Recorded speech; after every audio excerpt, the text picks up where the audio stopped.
So firstly, to acknowledge, intros. So I'm Benjamin Mudge. I'm doing a PhD in psychiatry about ayahuasca. I am working towards legal authorization and working with ayahuasca in the medical system.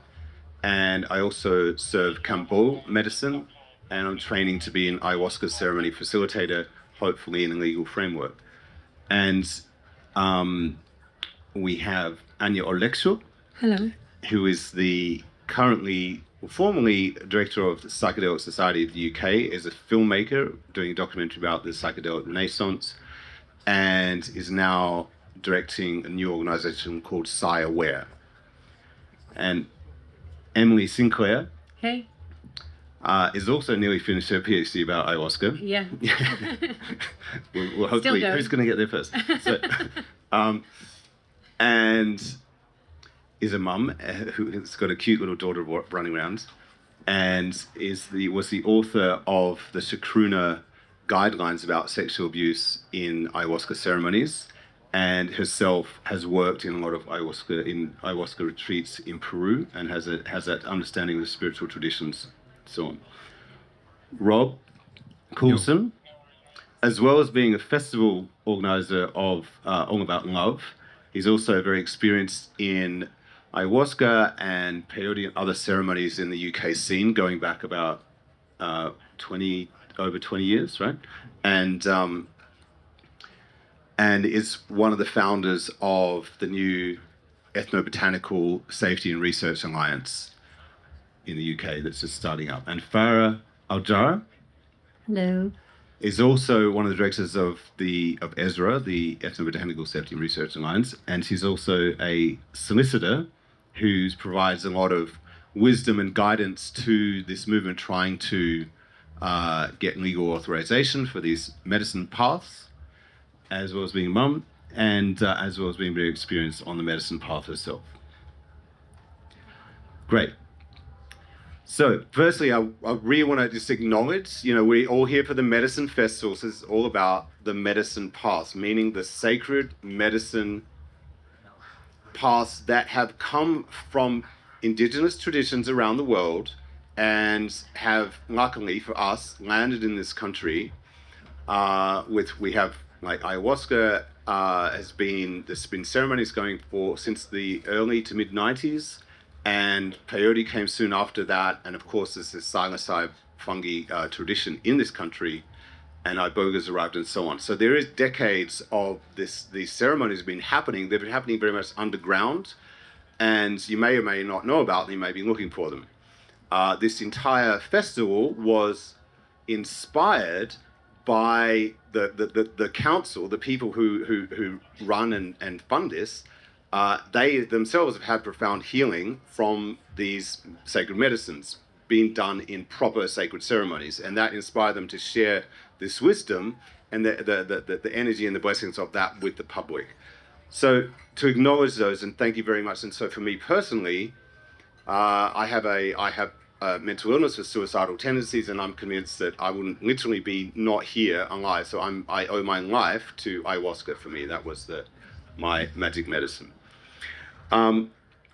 Now, it's really important to understand that these were not just pills that you just go and take. They're not just drugs that you can take, so on. That there's this tradition of proper ceremonial use of these. And Emily, I'd invite you to speak a little bit about how this would work culturally in traditional context. Yeah, so in traditional indigenous contexts, of course, shamans would have had many years of training, usually within a long lineage, and also, of course, an indigenous community is a much smaller setting than the kind of global cross-cultural setting that we're now all functioning within.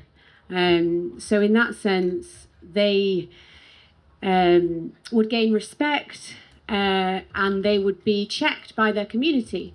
So if somebody was acting out of line, if somebody was harming people, abusing people, then that would become known, and they would stop being able to give medicine, right?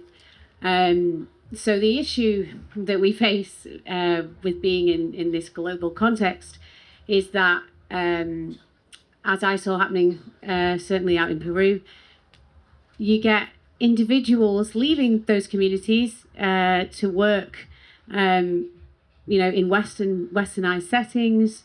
You have individuals who've never even been part of those communities making claims that they have this long training, they're part of a long lineage, and this is where we get mavericks in this space. So that's not to say that abuse does not happen in Indigenous settings. It does, but I think there is a much greater risk in this globalized world and the cross-cultural settings we're now doing medicine in. Thanks. And would you say there was also like a particular skill set that some people would be like selected within their tribal culture of having a clear spiritual alignment, an understanding of music, an intuitive sense, and these sorts of things? Yeah, this will be recognized, right? Yeah. Usually at a young age. Mm-hmm. So you have lineages that tend to run through the family. So generally, the shamanic lineage goes through the family, but not always, actually. You then also get individuals who are related in other ways, who are chosen because of the gifts that they show that they have from a young age. Yeah. But now, we have people who claim to have these gifts, and, well, yeah, we'll get onto that, I think. But yeah. Right, so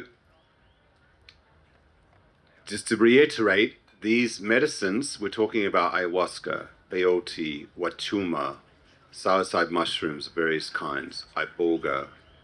Kambo is not a plant. It's not a plant medicine. It's a frog medicine, and so is the Sonora Desert toad, 5-MeO toad medicine. But they also have. Well, hang on. No, the Sonora Desert did not have an indigenous tradition. Actually, that was made up. But the Kambo did. Anyway, the point is, all of these things happen in sacred ceremony. They're very, very powerful. So the understanding traditionally was you had to do them in a ritualistic way with guidance by an expert who's done that medicine many, many times. Compassionate people taking care, spiritual protection mechanisms, and all sorts of health and safety on the physical, emotional, psychological, spiritual levels, all of it covered. And that's the set and setting within which these things are actually enhanced and more effective, but it was considered that's the only safe way to do it, right? Now, this is very, very different from what's happening on NHS, the National Health System, the pharmaceutical medication and so on. Now, all of that stuff is all regulated, and there's very clear training, and there's very clear standards of production, and there's rules that doctors play, and so on and so on. So there's a very different context what's been happening, and I'm deeply grateful that I think we're all deeply grateful that these medicine ceremonies have arrived in the UK, but this is now decades where they've been happening underground. The reason why they've been happening underground is because of the legal framework, and I invite Farah to tell us about the context of the legal status of these sacred medicines in the UK. Thanks. Thank you, Mudge. And just to start by saying what an honor it is to be here. And thank you, everybody, for coming to listen to this very much needed discussion. So just very briefly, as Mudge said, I am a criminal defense solicitor, but I'm in quite a unique position in that for the last 20 years, I have been legally advising the UK shamanic practitioners for a whole array of reasons, whether they've been caught in possession of an ethnobotanical, also known as a plant medicine, whether there's been sexual misconduct, whether there has been instances of blackmail or stalking, or even instances of murder. So yeah, it's been an interesting journey, and it's a real honor to be here to talk about these issues. But Mudge has asked me to come in to briefly explain, because we don't really have the time here on stage, but just to briefly explain the law governing the main ethnobotanicals. I call them ethnobotanicals, but you will know them as plant medicines. So the first is ayahuasca. As many of you will know, ayahuasca is governed, it falls under Schedule 1 of the Misuse of Drugs Act. It's a Class A substance, and therefore it's illegal. And if you're in a ceremony and you hand somebody a cup of medicine, then technically that's supply of Class A. Or if you receive a bottle of medicine, a bottle of ayahuasca in the post, even if it's for somebody else, technically that's importation. And also because of the Psychoactive Substances Act, which was passed in May 2016, it is also a criminal offence to not to be in possession, but only to be in possession if you're in prison, but to supply or offer to supply or importation of ayahuasca.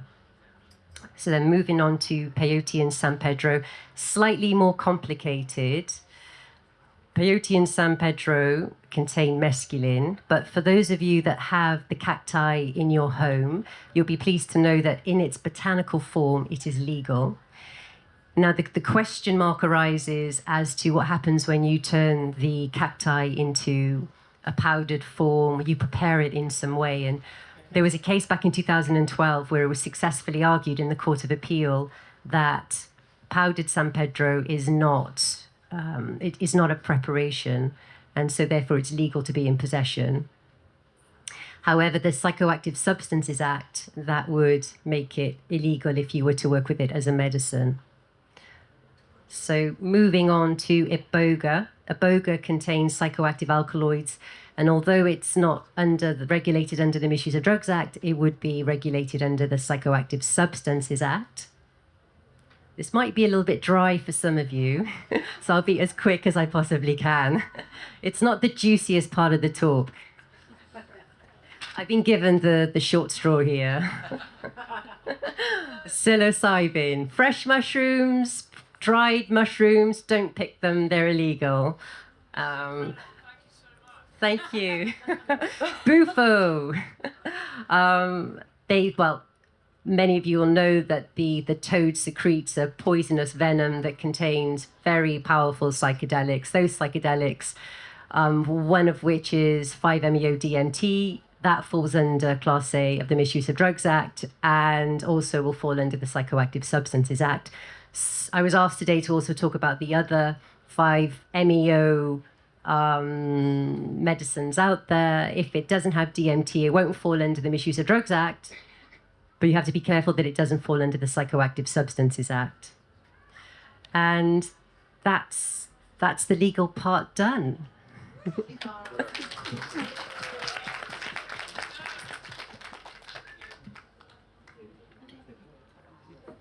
Thanks, Farah. Well, you can see that, if you're trying to set up a sacred healing community, that this is pretty heavy to deal with for the facilitators and for the passengers and for the communication and everything that happens that needs to happen to do this properly. It's totally different from what the doctors are doing with the NHS, with the pharmaceuticals. Now, the irony is that what psychiatry now understands is that these medicines are actually considered to be the future of psychiatry. So they're actually, if done properly, then they are working better as psychiatric medicines than Prozac and all these other antidepressants and so on. This is the data that is coming out. And by the way, if you didn't know that there are in London, in just in itself, and also down in Exeter, there's trials with psilocybin, DMT, 5-MeO-DMT, and ibogaine, and so on and so on. These are actually going through clinical trials with legal authorization at various universities around UK. So the government and the doctors and psychiatrists especially are aware that this is a potential force for radical healing, and they're trying to do it in a way that's very health and safety conscious. But ironically, to do clinical trials, they are taking out all the sacred stuff to make it a simpler experiment. See what I'm saying? Okay. Now, as I said, this makes it difficult. What's another difference in that's really poignant for what's happening, because we're going to come to a constructive critique of this sacred plant medicine communities and the ceremonial practices that are going on, is that because everything's secret and underground, there is no accountability. So accountability is a key concept in hospitals, in schools, in many, many organizations, which is basically about learning from mistakes. So because mistakes happen, and there are some people's experience have a bad experience, and the idea is you learn from those, and that the experts, the doctors in this case, are in service to the patients. And so they actually, even though they're expert, they're kind of humbly trying to do their best and listen to the patients when the patient says, hey, I went in the hospital and I got an infection, and they learn from that and so on. So one of the big issues that we're trying to work out here is how to have accountability in an underground, unregulated, sacred medicine context. And I hand over to Anya to talk a bit more about this concept of accountability and how that works in organizations. So, yeah, after. Thanks. So just general. You just general, yeah. Thanks. Right. Well, so far, I've been really disappointed with accountability of organizations, even, to be honest, clinical studies. What is very needed is a very clear complaint policy, so people know where they can complain, and it needs to be layered. Beginning with reporting to someone from the team, but ending up in having an independent ombudsperson. I hardly see anyone having ombudspeople. And many times all those transgressions are not reported because people are scared, because there's a power dynamic. And if they report someone known and powerful, then they might be excluded socially. They might not get a job in the future. There's all kinds of stuff like that. I feel there's one more other problem, and that's more not clinical stuff, it's more grassroots organizations and retreats, except for lack of clear complaint procedures, and sometimes they don't even have sexual harassment policy. All those policies need to be there. What I see often, though, also, is that in the whole movement, the problem of accountability is that people really want to protect the movement at all costs, and let's not endanger the research, because they will ban it like in the 60s. And often what I see is that there is performative accountability, but it's like, let's not take consequences. Is this working? Yeah. It's very, yeah. It's like the organizations need to really look at their own team members as well, and not protect someone because he's a friend or because he's famous, because we have to stop doing this. Thank you.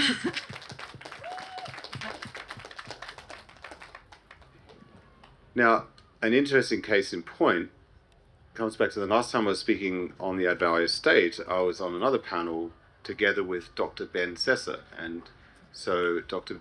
Sessa is a medical doctor, psychiatrist, and a clinical psychedelic researcher and clinician.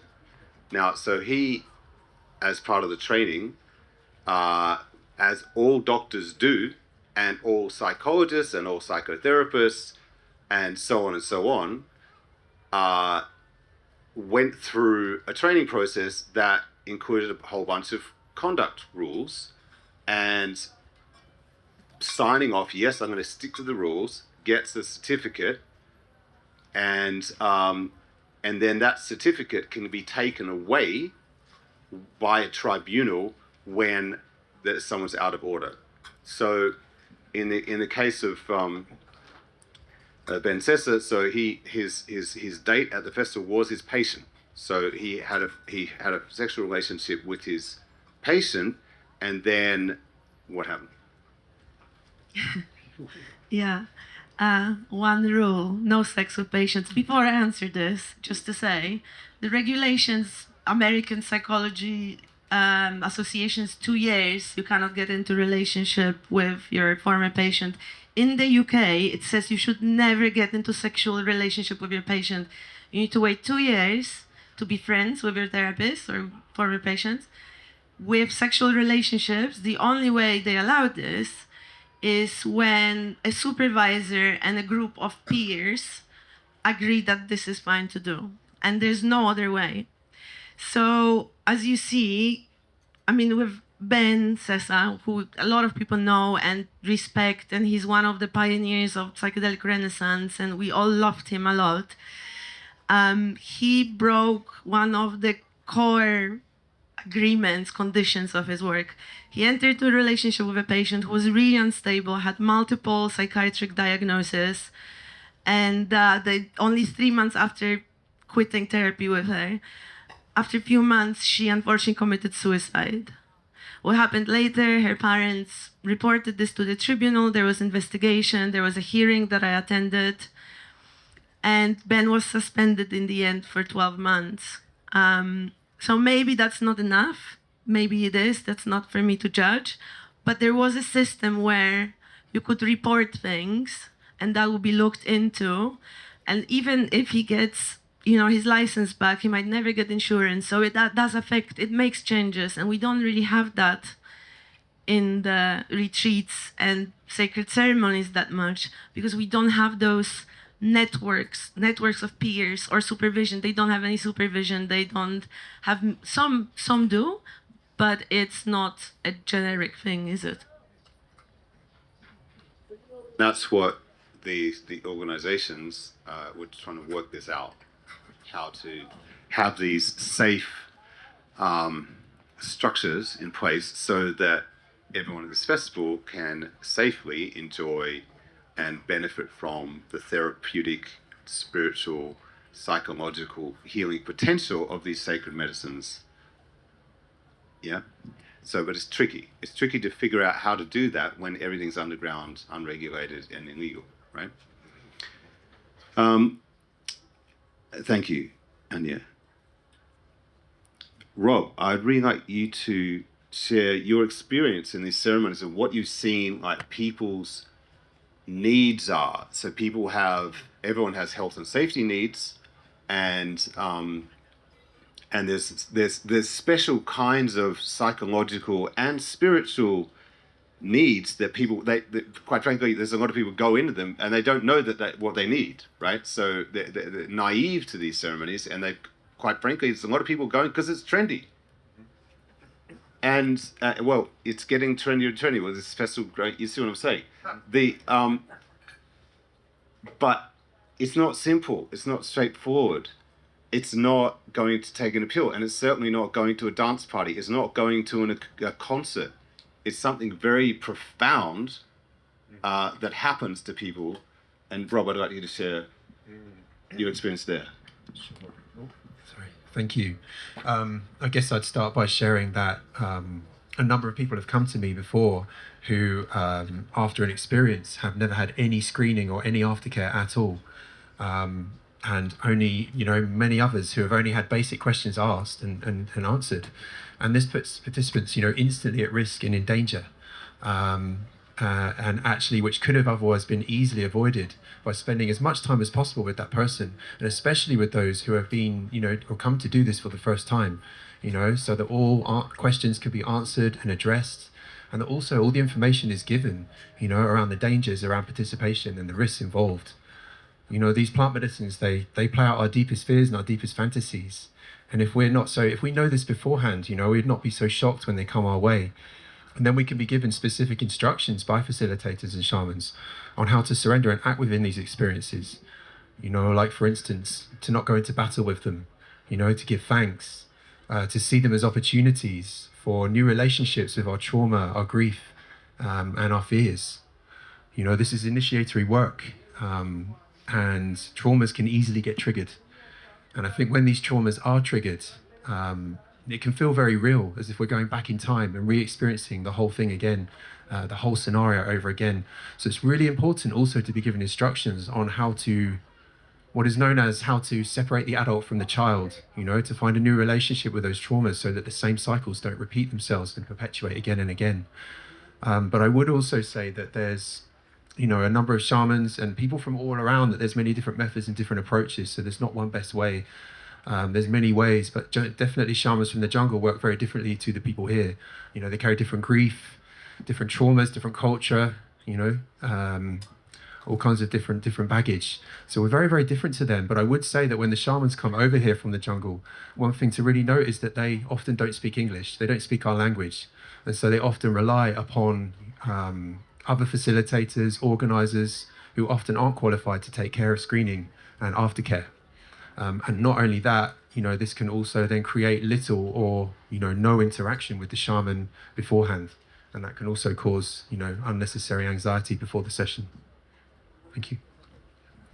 And integration in terms of like sometimes the ceremony facilitators are then moving on, and then there's people left, and it's like, what was that? Mm-hmm. And you can speak a little bit about integration as well.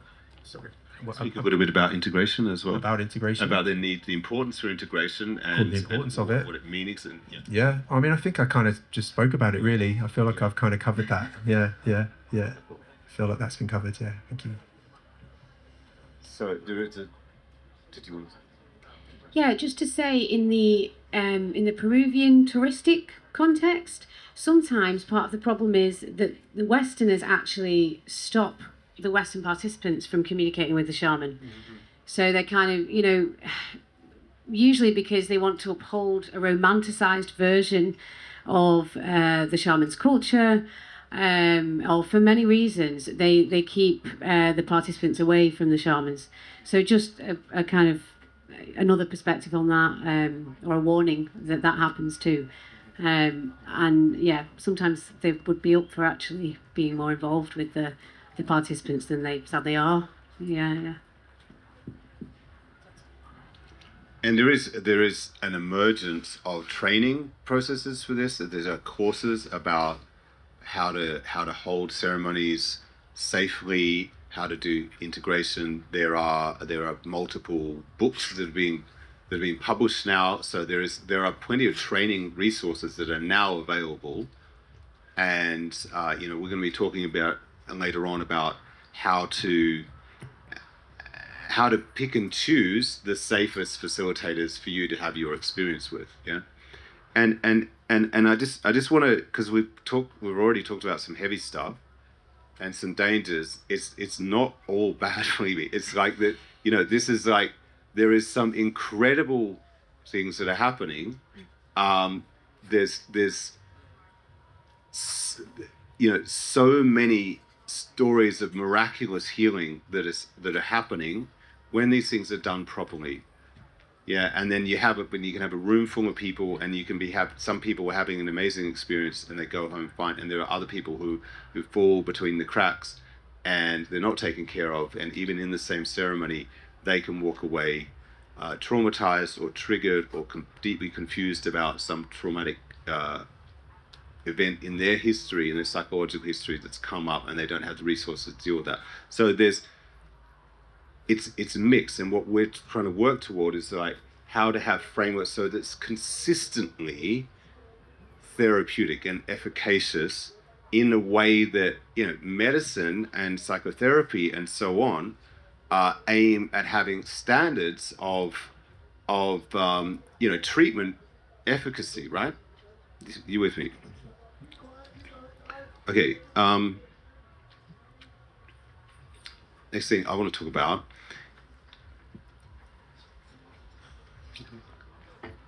the concept which could be called psychedelic enhanced vulnerability. So, part of these ceremonies were considered deeply sacred, part because the point is they're entheogenic. So have you heard this term entheogenic before? So theo, as in theology, as in God, the divine, Great Spirit. Entheogenic means a substance, a plant, for example, which gets someone in contact with the spirituality inside them and in the great cosmos, right? So the point was, it's spiritual healing. So it's involving prayer. So that actually what's happening is people are praying and singing in a sacred context with an altar and so on, to connect, to get, angels or whatever their conception of spiritual energy is, to help with their healing. But the other reason is because it's a big deal. It's complex, and so everything about the ceremony needs to be taken seriously, treated with respect, treated as sacred. We're not at a pub. We're in a temple, right? That was traditionally, and thankfully that really is the approach that most of, certainly when it arrived, these traditions arrived. I think the main people that were bringing these had this conception because they'd have been deeply trained with these indigenous traditions. But there is the rise of cowboy shamanism, as I call it, which is happening because there's a bigger market and it's easier to buy a bottle of ayahuasca or buy, one of these medicines on the internet and get some feathers and declare yourself as a shaman, right? That's easy to do. Now, okay, so people are psychologically, spiritually, and physically vulnerable they're in an altered state of consciousness, so much more so than in the everyday regular consciousness, right? So, for example, someone who might be psychologically really sturdy and able to handle themselves at a dance party or in a rough street, for example, because they've ingested one of these sacred plants that are entheogenic and psychedelic, their nervous system is hypersensitive. Their heart and their spirit is open in a really profound way.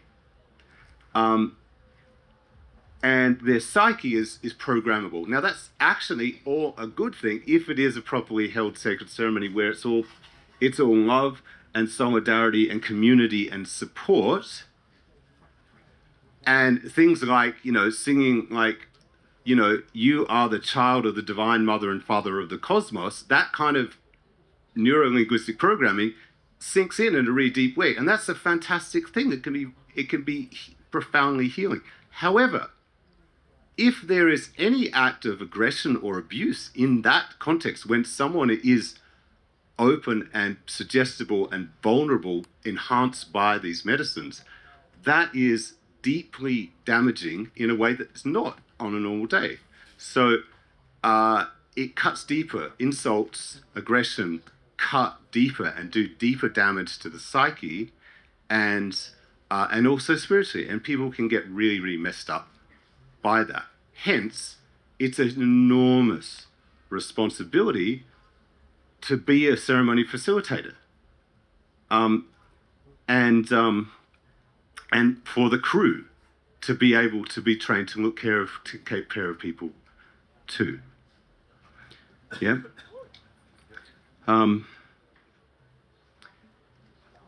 Okay.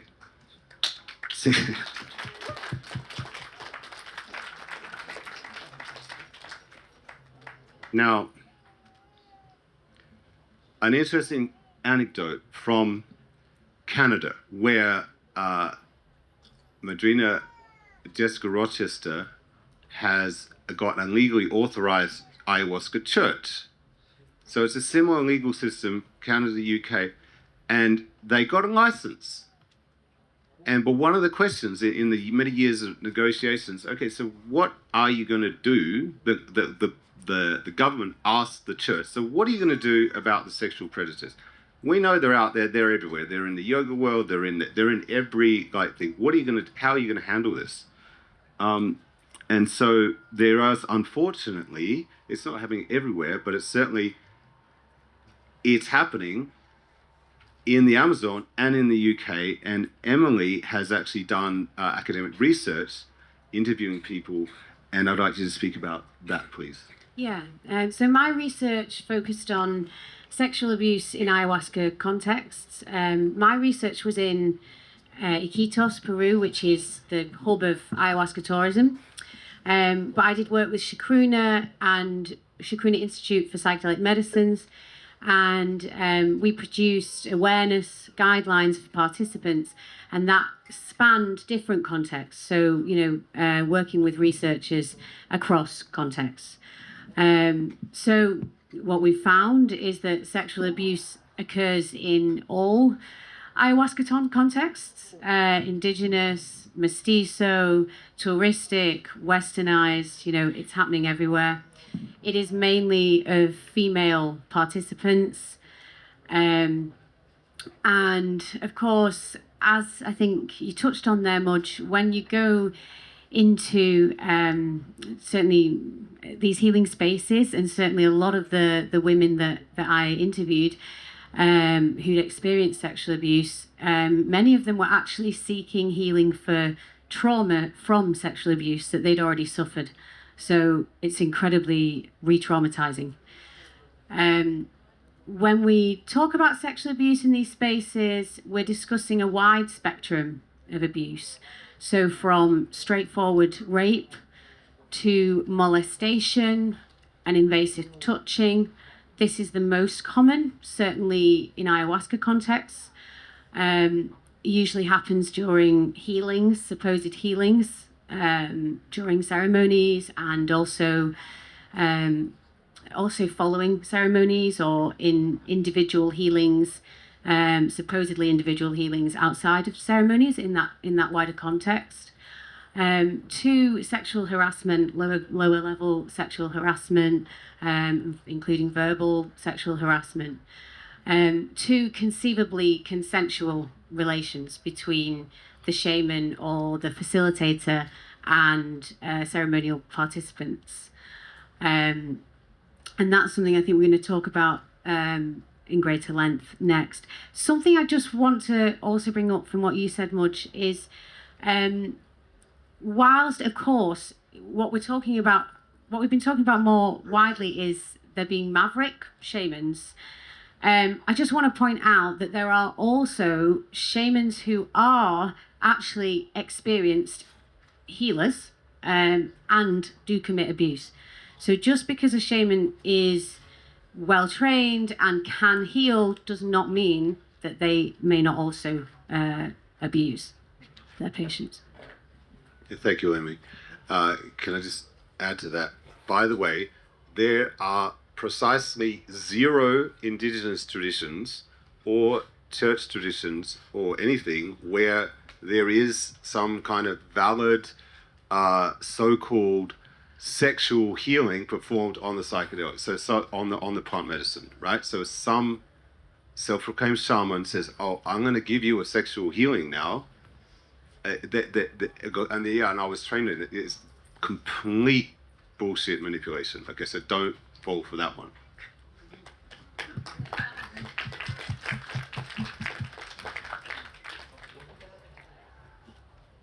Now, okay, so now there's something that, quite frankly, is more of an issue in the UK, and that is what, in Emily's words, conceivably considered consensual sexual relationships between a facilitator and a passenger/participant.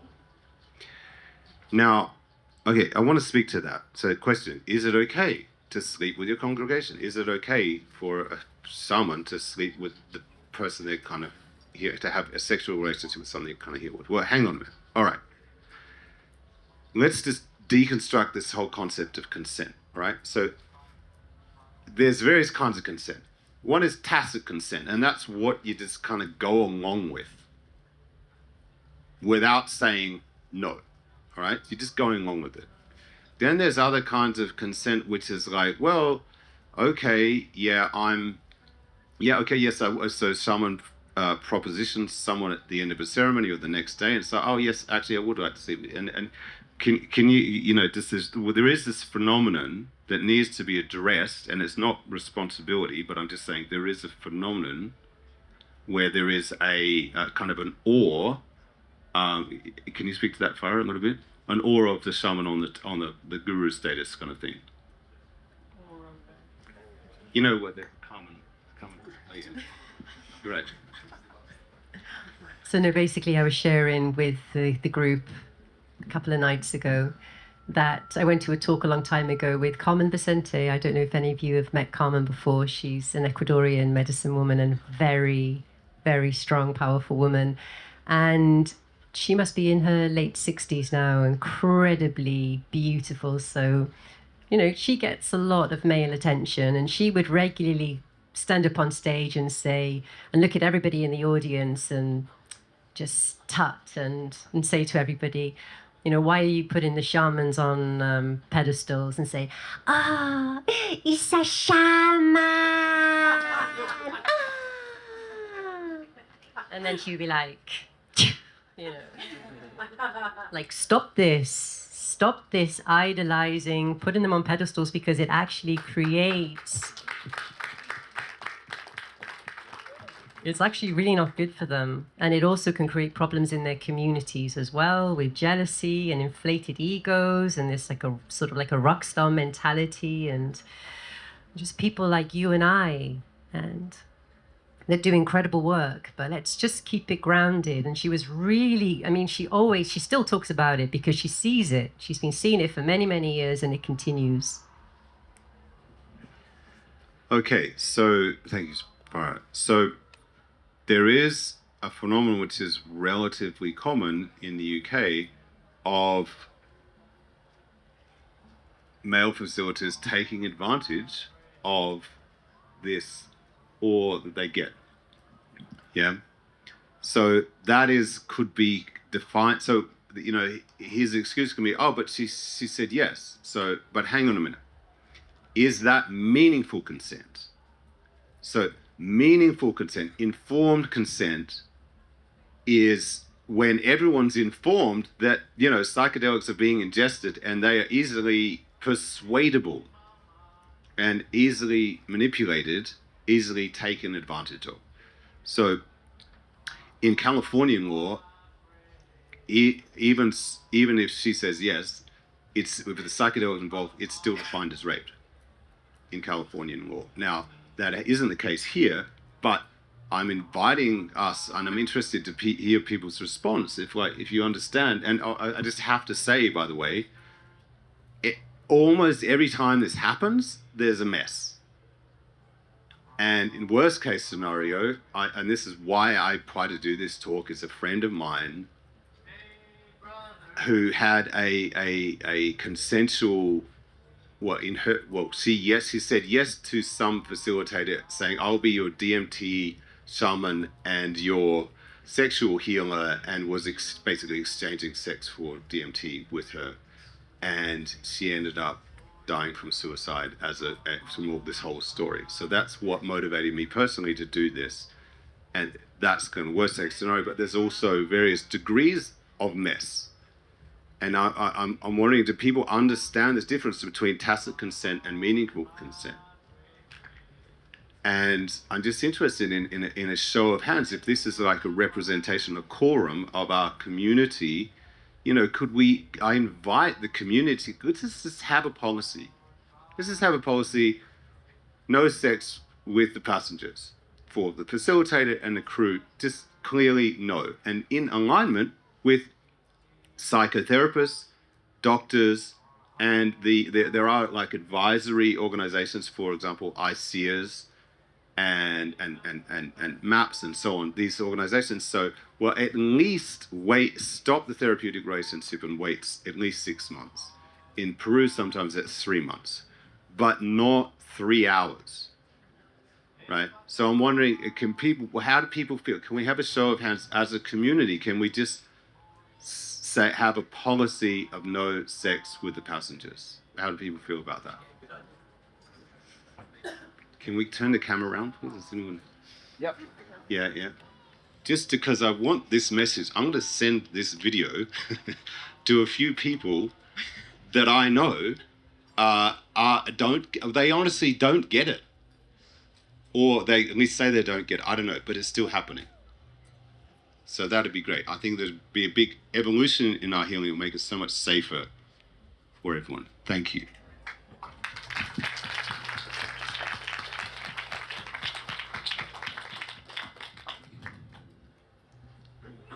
So, it's complicated. How much time have we got? We got plenty of time. This is great. Okay, so next question: what are the sort of characteristics? We'll start with the problematic characteristics of facilitators. The kind of red flag kind of characteristics. If someone invites you, okay, so before a start, by the way. If someone invites you to a ceremony, well, actually, that's not usually how it works traditionally. So, in the Santo Daime, for example, Santo Daime is the Brazilian religion. There's a hybrid between Christianity and folk Christianity and indigenous shamanism and African spiritism that first brought ayahuasca to the UK. In that tradition, you never invite. So if someone hears about an ayahuasca ceremony and they want to come for their own volition, okay, you can meet them on that with that request. But if someone's promoting or putting on, for God's sake, on Instagram, ayahuasca ceremony at my house next weekend, this advertising is not a good sign. So the serious people recognize the responsibility of this and work to people when they're ready and so on. So what are the things, if you are considering doing a ceremony with any one of these medicines, what are the things to watch out for? And then afterwards, let's talk about the good qualities, the beneficial qualities. Well, anyone could pitch in, but there's a few themes such as spiritual narcissism, for example. Hello? Yeah, thanks. Thank you. Okay. So I guess firstly to share that, a lot of people think it's safe just to work with someone who has a really long lineage, or has been working for many years. That absolutely does not mean that person is not narcissistic or untrustworthy. It's really important to remember that.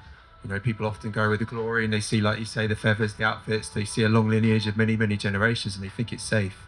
But a lot of the time, this is not always the case. Sometimes it is, sometimes it isn't. I would say, the real definition or the general definition of a shaman is someone who walks or dances between worlds, someone who is a bridge between the seen and the unseen, someone who is trained in rituals to open up the space for the invisible, or that which we call holy, to come through. And so it's really important to remember that. And, I'd say shamans hold characters similar to that of a respected elder within the community. Someone who puts their village first, someone who understands the problems caused by the addictions to personal growth, individuality, someone who understands the balance between grief and gratitude, and someone who understands suffering of others, someone who understands the importance of vulnerability. And I think many shamans actually, they put a lot of emphasis, I think, on spirit work more than soul work, reaching for the light, demonizing the dark, seeing positive as more important than negative, and white more special than black. It's really important to it's really important to remember that they also teach us, what they should be teaching us to do is how to make friends and how to find new relationships with the outcasted parts of ourselves, how to make friends with our fears. It's also really important to check how shamans deal with certain situations that can kick off in certain ceremony scenarios. Ask them what their basic protocols are. Ask them about first aid training. All these kinds of things create a safe space. Humility and safety is key. So my advice would be to only be working with someone who has been highly recommended by someone you already know that has already worked with that person at least once or maybe multiple times before. You know, that's a really good gauge to start with, to know that you might be in safe hands, you know, through someone trusted that you already know. What else? Is there anything else? You know, I think also, you know, yeah, so check in about certain characteristics about the shaman, you know, check for the obvious things: persuasiveness, spiritual ego, bad sexual energy, you know, are they good listeners? Do they understand trauma and grief work? You know, all of these things are so important. Ask them about their background and their training, you know, ask them about their crew. You know, do they have a good team with them? Because actually, it's, even a really good team can hold the power collectively of a shaman. Yeah, thank you. I'd like us all to pitch in about red flags and positive signs. Well, I think Rob was incredibly thorough. Yeah.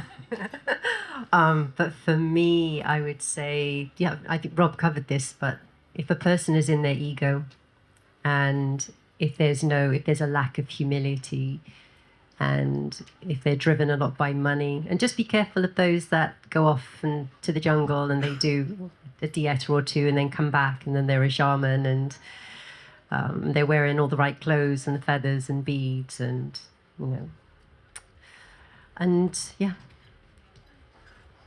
Yeah, yes. I mean, some of the best shamans in the jungle wear baseball caps and, you know, Western clothing. Like,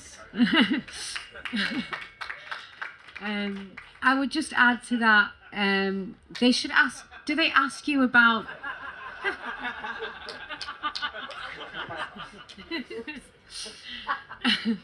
Do they ask you about yourself? So if you go into a centre, certainly, or any actually context setting. Are you being asked questions about your medical history? You know, are you being screened, basically? And are they interested in what it is you're going for? And also, I would just say, watch out for those people who others worship.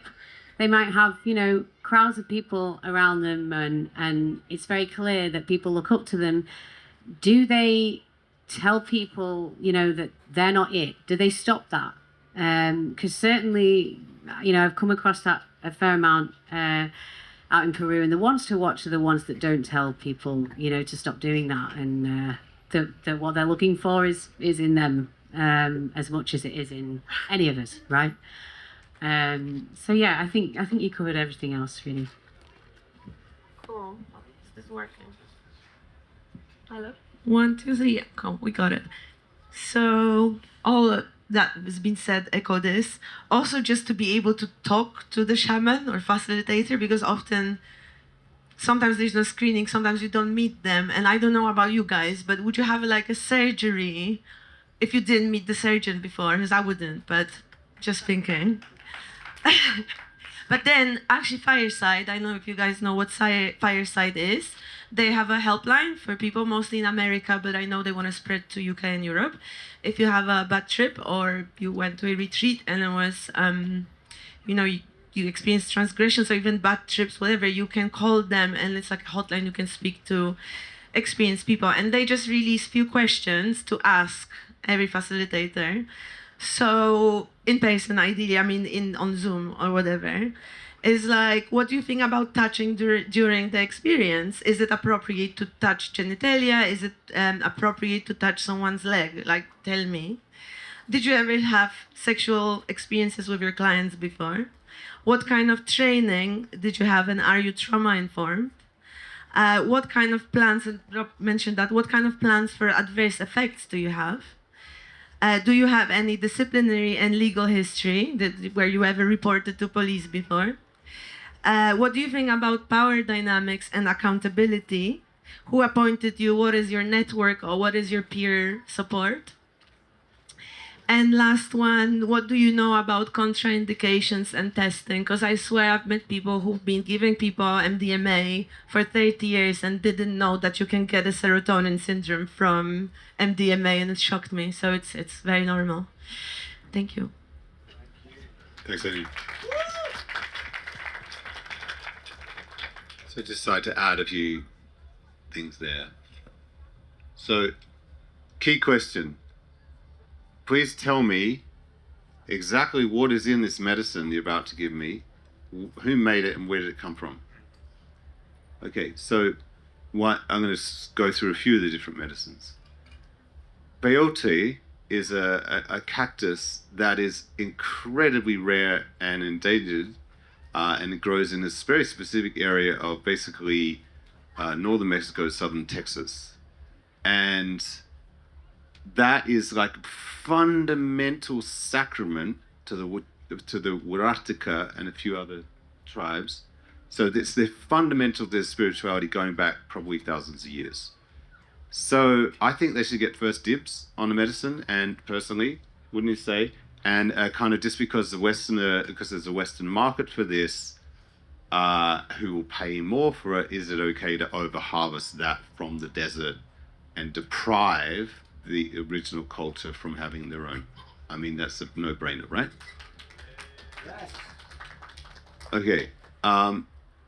There's plenty of mushrooms out there. There's plenty of psilocybin mushrooms in many countries. So that issue is not so much an issue. But with ayahuasca, that's from the Amazon, there is an issue with, because of the trendiness of it and the market, as it were, there is beginning to be deforestation, or basically cutting down the vine, the Banisteriopsis caapi vine from the trees, which is kind of getting chopped down further and further into the jungle. So it's having an impact on the Amazon jungle. However, you can cultivate it sustainably, and you can also import it, not to England, but in Australia, in the tropical area of Australia, for example, or in Hawaii. These plants are cultivated. So is there a sustainable harvesting going on? Is there fair trade with whoever's farming that in that case, and so on? And all these things add up, not only ethically, but energetically, spiritually, the intention of the making of the medicine, and whether the laborers are paid properly, and so on. Actually, that gets felt on some level, because it is a sacred medicine that gets into your spirit, right? Now,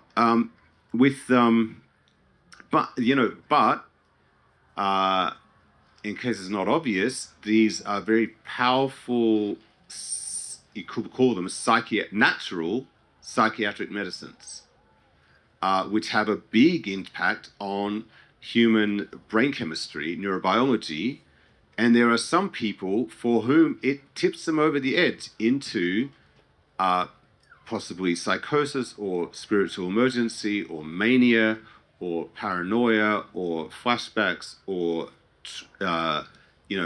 it's just too much for some people. So are these people being screened? But what's in the medicine? So in the case of ayahuasca, and this is what my PhD research is about, it's actually incredibly complicated.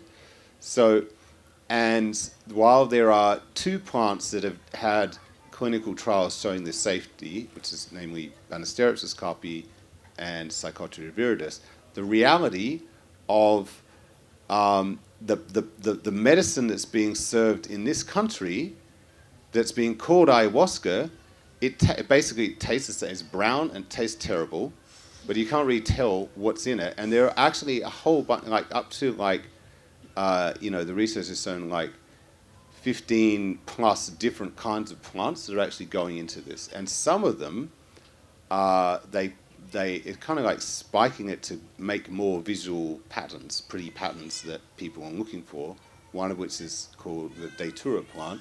And although held very responsibly by someone who really, really knows how to handle that in a very small dose, that can have some benefit.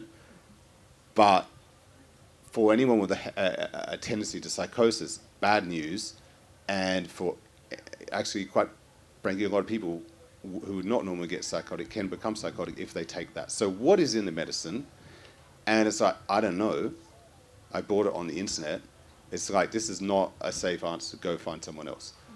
Now, I'm talking about kambo, which is a sacred, considered sacred, a secretion from the giant monkey tree frog. So it's not a plant medicine, but it kind of falls within the same culture and same need for ceremony that these other plants do. So there is, quite frankly, a lot of the medicine supplied kambo medicine is coming from frogs that are tortured. And they're tortured simply to produce more product to sell to this trendy market. You see what I'm saying? So whereas it's actually possible to harvest kambo medicine with just a little gentle massage on a frog if there's been enough rainfall and if they've got enough, in the same way if you've got enough breast milk, for example, it doesn't take much. But that's exploitation of the frogs, and also it's having an impact, I believe, on the nervous system of the humans that ingest that, because, you know, they say to me, I went to a camera ceremony, I felt like I was being tortured, but I've come to your camera ceremony, I feel like actually it's fine. The kambo, what's going on? It's because the medicine's different, yeah? So where does medicine come from? What is it? Okay, what? Yeah, cool. And just one final thing is, I think that it's very important part of the training process to train to manage someone's one's own arousal and also attachment and also issues. So how emotionally mature is the facilitator, and have they had? So personally, when I went through training, and I think it's important to also acknowledge that, you know, we've talked about all these shadow situations, but temptation is a reality. Arousal does happen in close proximity. But for me, when I trained to be a kambo facilitator, that involves, by the way, sometimes being up close and personal, touching women's legs to apply medicine on their legs as part of the therapeutic process.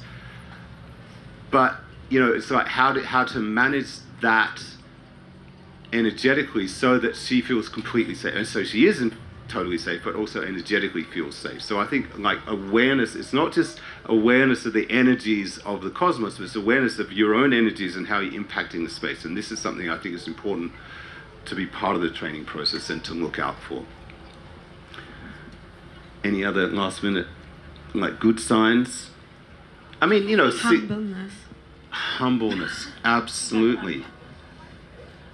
Humility. So the tradition that the medicine arrived in the UK is from the Santo Daime. The Santo Daime was founded by a very humble black man who fulfilled the premonition of being the person who would be humble enough that the indigenous cultures would share that with him, and he would share it with white culture. So humility is always a good sign, and the more it's felt in the ceremony of space when the facilitator's humble and everyone's humble and it keeps them humble, and it's like, we're not spiritual bypassing here, we're doing some work. And not like performative humbleness and humility, because I've seen that as well. Okay. So it needs to be genuine. Okay, so yes. Something which I've been thinking about a lot lately is integrity. And it's not just the integrity of the facilitator, the shaman practitioner, the organizer. It's also the integrity of all the participants. Because what I'm seeing is that there are more and more participants going to ceremonies with people who are unsafe, whether they are the shaman, the organizer, whether they're organizing for tribes or whether they organize for people in the UK. People are working with them knowing that they have traumatized people in one form or another. And they continue to attend their ceremonies for a number of reasons. They want to be part of the community. They want to be in a situation where they take medicines. They want to work with a particular tribe. And what I find is that when you have conversations with people and say, well, if you attend these ceremonies, essentially you are supporting that person, you're giving them power and credibility, which is then enabling that person to continue working. And then that person will then continue to be a danger, not to everybody, but will continue to be a danger to some. You know, if people said, you know, that person actually, I'm just really coming into my intuition here and actually I'm talking to the wider community, or I've seen things in that person and I don't respect the way that they work for whatever reason. If nobody sat with that person wouldn't have any power at all, because nobody would be in their ceremony. It's because people continue to attend those ceremonies knowing that that person isn't safe. That gives credibility. So for me, it's about your integrity. Where are you in your integrity? Who are you supporting? That's it. Thank you. we're going to have about 15 minutes for questions and answers from the audience. But just in a conclusion, I'd like each of us to share the plan for how to move this forward in safe. It is a sacred. There's a lot of amazing things that have happened. How can we improve this? How can we consistently make it safe and sacred? There are these 3 organizations that have just recently founded in the UK, and I'd like each of these to speak about what their organization is planning to do to optimize this sacred ceremony context. So this yeah. Sorry, I thought it's from that side. So yes, PsyAware is our organization. It's been founded in March, and we have 3 pillars. First one is education and awareness, and we are teaming up with wonderful Irini sitting there from Challenging Experiences Project, and we're hoping to create a really comprehensive harm reduction resources, but not just don't mix this and this drug, but more like what is meaningful consent, what is not allowed, what is narcissistic abuse, and like really educating people about everything about psychedelic field, not just the substances, the whole field. So whole field harm reduction. Then the second one is support. We want to create a network of support for victims of abuse, but also people who had challenging experiences or experienced transgressions. And how does it look like? Therapeutic support, one-to-one, sharing circles, any advice they might need. For example, people are tempted to talk to press, and sometimes it's not very safe for them. Sometimes people want to report to the police, and that sometimes it's really re-traumatizing, especially in the UK and America. Yeah. And the last most important one is bring it back to the community. So we're hoping to team up with all those lovely people here and many others who have great organizations to create a think tank where we can actually come together, look at our findings, our data, things that are happening, and come up with solutions and guidelines together and keep growing those guidelines only as a community, because not one organization can sort it out. We need to work as a mycelium network. Thank you. Thanks. So Shikuna is actually a global organisation, not UK based. So our approach is really awareness raising. You can go online to shikuna.net. There are tons of articles about all plant medicines and cultures around the world. So we provide public education about plant medicines. That's our main focus. And it's based on academic research, so it's getting the best research out to the public. And we also promote diversity in psychedelic spaces and safety, and we also promote indigenous perspectives, so and defend minorities in psychedelic spaces. So protecting sacred plant medicines, fighting for psychedelic justice, and educating the public is what Shikuna is all about.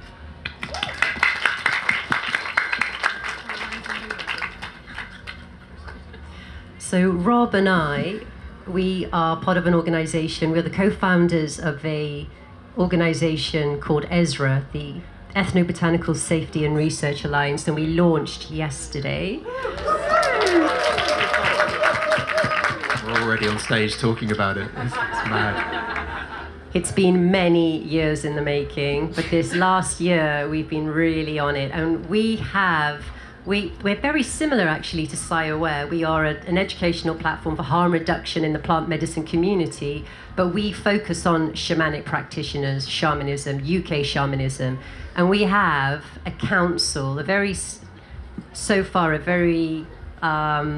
small council of hand-selected UK shamanic practitioners that are our council and guiding us, and we're working together. I feel incredibly lucky to work with the team that I work with, that Rob and I work with. And really, we started back in 2015 with ICEAS. We are guided by ICEAS, the International Centre for Ethnobotanical Educational Research Service based in Barcelona. So creating a global network of doctors, therapists, scientists, lawyers, where we can globally look at these medicines around the world, and we can look at how can we protect the shamanic practitioners, how can we get that medical information out there that can assist people with their trauma, with their healing, and what can we do when people are arrested? What can we do when people are actually behaving appallingly in these ceremonial spaces?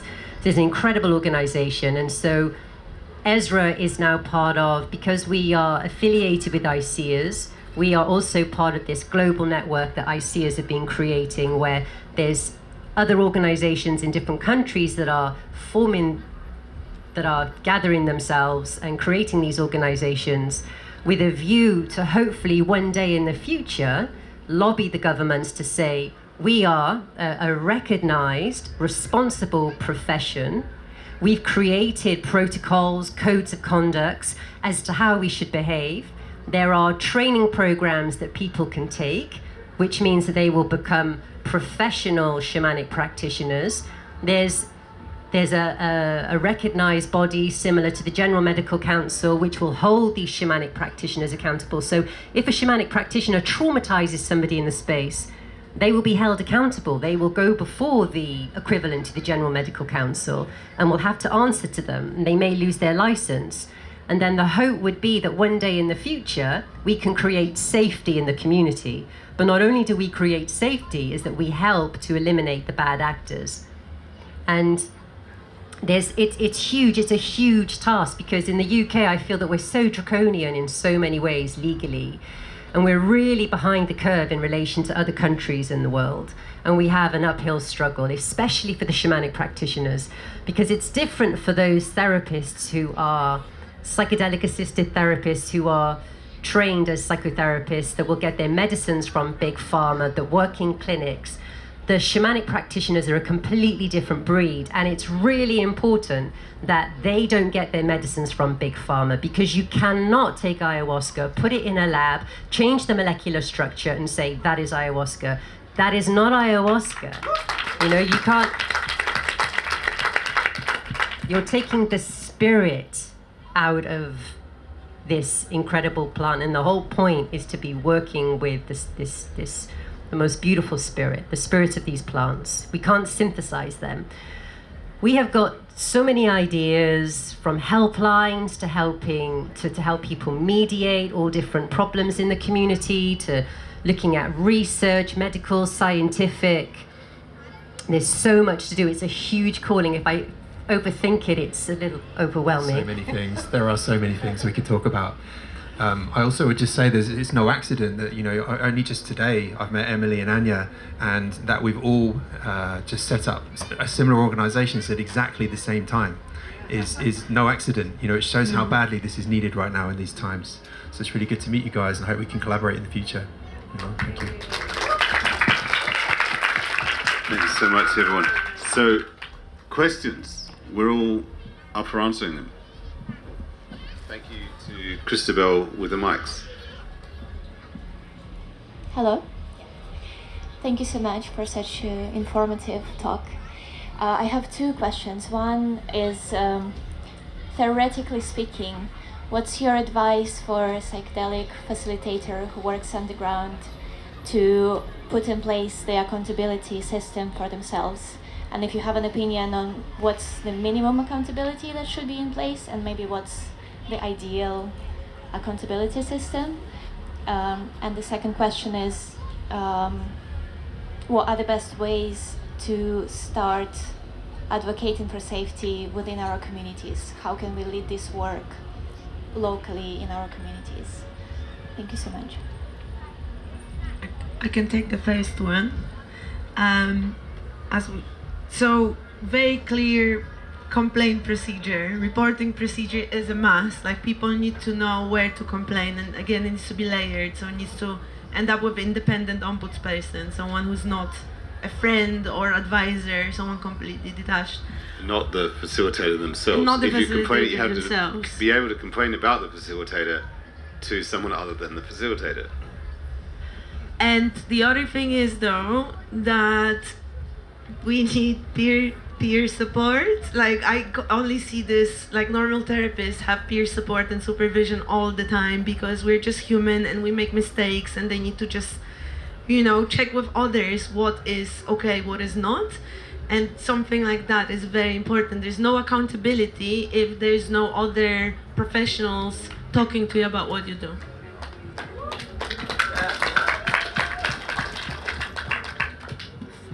Also, for example, ICEAs have the ayahuasca safety course, for example, with a whole bunch of forms that they've worked out from decades of this kind of work, and they just give out the forms, the questionnaires, the structures, and so on and so on. So if someone wants to get into facilitation, to take either that course or something equivalent, and they get given a bunch of templates, customize it for the individual, but the templates are there because the homework's been done. Hello. Still second question? Did your second question get answered? No. You said, how can we start advocating for safety in our own communities?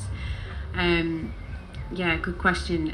I would say just beginning to have the conversation, raising the issue with your community or members of it is really important. I think the fact that this conversation is happening here today at all shows that is happening, that is starting to happen, and there's a need for it,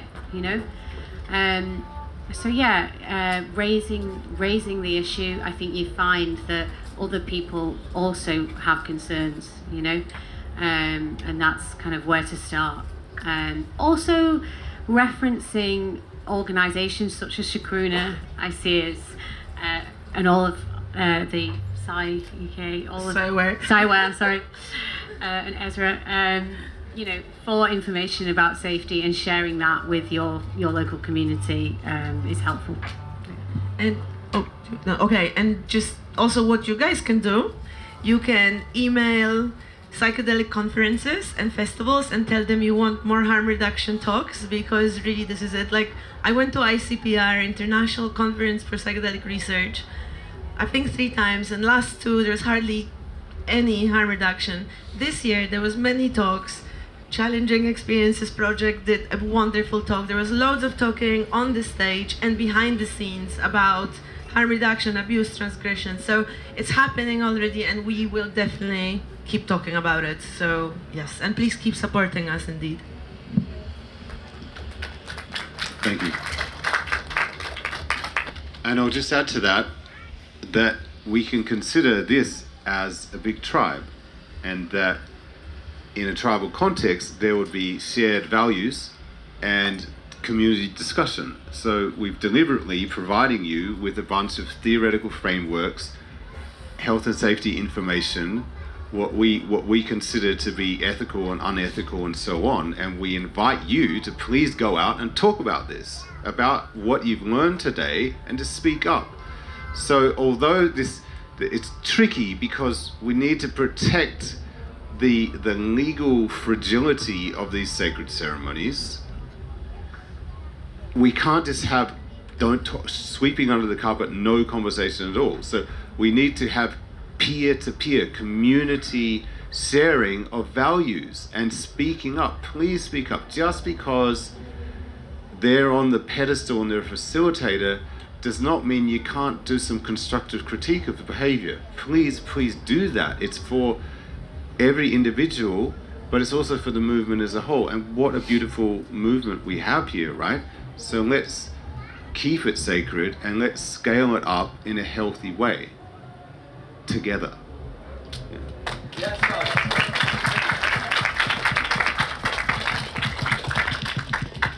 Hello. Over here. Thank you. Firstly, thank you for your service. Loving the synchronicity of what's coming through this year for you all. I looked into setting up my own organisation at the end of last year. Realised I didn't have the capacity, very similar to Psyware's intentions. Me and Rob had a small conversation about it.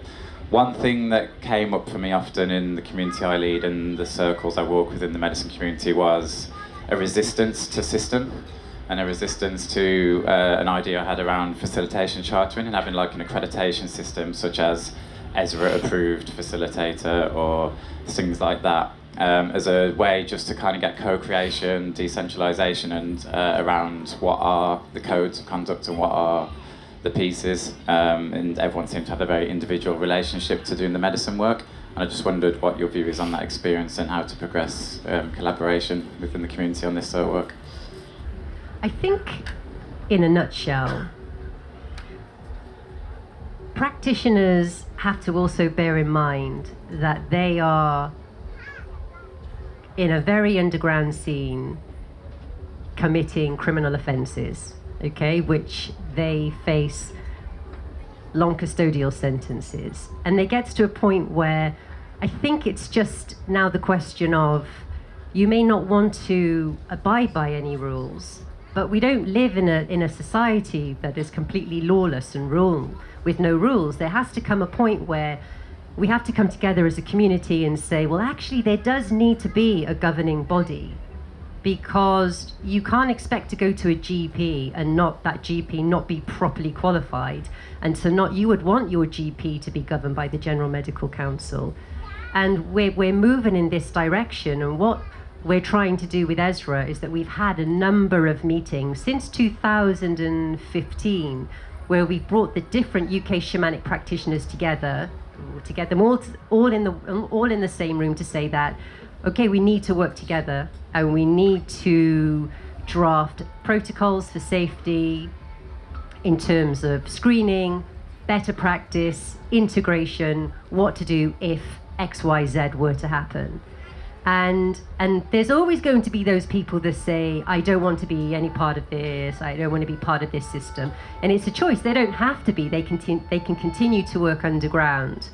But what I sort of sense is that as a participant, for many of you in the audience, if you want to choose who to go and sit within a ceremony, are you going to want to choose to sit with someone who's working really underground, or someone who is actually going to go and get properly trained and get educated, so they themselves have therapy, they themselves have the healing, and they themselves are part of an organization where they can be held accountable.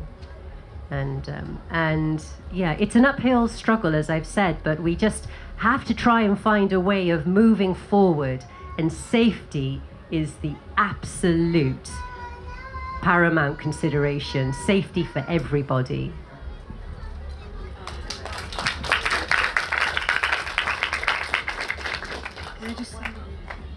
I think it's important, I agree, absolutely, but I think it's important to make the cross-cultural comparison, because we're not saying that we can go over to Peru or anywhere else, like in Amazonia, and expect those guys to have some kind of qualification, on paper, right? But we're working with a different situation in the UK, and so maybe here, yeah, okay, these things are perhaps needed. I mean, I was certainly a little bit averse. We talked about this before, right? But yeah, considering the different context, I think it's right. Yeah. And just to make a point as well, because we do have the time, I think it was the start of last year, there were lots of arrests for lots of different reasons. And back in 2011, there was an undercover journalist that went into a ceremonial space. As a result of that, a man he was sentenced to 15 months imprisonment. Very recently, undercover journalists infiltrated a ceremony, filmed it, put it online, went to the police, so on and so forth. And as a result of that, many of the practitioners came together and said, there is footage out there. There's undercover journalists infiltrating ceremonies all throughout Wales and England. There's tons of footage out there. And a lot of the practitioners were very scared. And there's so many practitioners. I know we've been talking today about those practitioners that are not acting in integrity, but there are also UK shamanic practitioners that are absolutely incredible and are doing such good work. They are helping people to heal in our communities that, I mean, we've been so disconnected from nature because we all know why. and from our true selves. And the shamanic work happening here is phenomenal. And they want protection. You know, they are scared and they want protection. And they're coming to us to say, how can you help us? How can you help us? Because we're doing good work. We're serving the community. And yeah. Thank you. There's one question over there. We've got what? Last. We're out of time? Okay. Last words. Really deeply grateful to everyone for taking this seriously.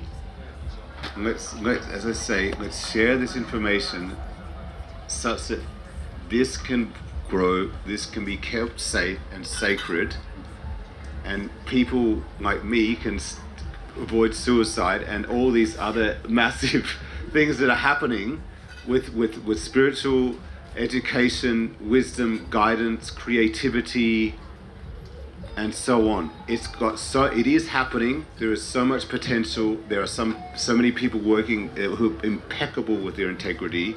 How can we protect them? How can we keep everyone safe and keep it with integrity, which is the spirit of these sacred medicines. It's all about integrity. Thank you.